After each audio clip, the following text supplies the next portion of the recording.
Так, одна из причин, почему скрипят колодки. Это автомобиль Nissan Tiana.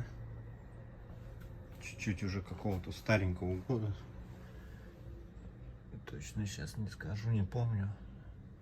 Не написано. Ну, в общем, где-то 10-х годов. 8 лет, он сказал, машине.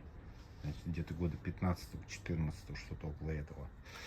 Итак, почему скрипят колодки? Вот смотрим. Направляющий палец. Сейчас вытащу, чтобы не брякнулся. Супер. Направляющий палец в таком состоянии. То есть ржавеет. Ржавеет палец. И, соответственно, канал для направляющего пальца в скобе суппорта. Там ржавчинка собирается. Это получается нижний палец как раз. Верхний ничего, он живой был.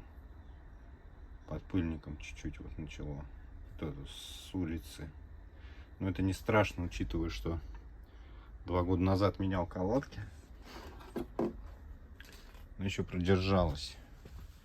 Покажу, в каком состоянии колодки. Так. То есть, внутреннюю чуть-чуть побольше подъела. Она и в посадочном месте была такая уже подклинившая хорошо. Даже чуть-чуть наперекос.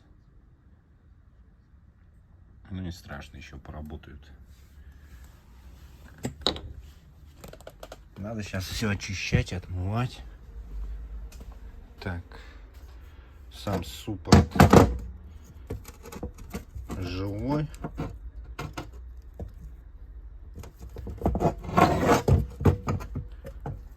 Сейчас вытащить поршнючек. То же самое перебирал я суппорта где-то 3 года назад.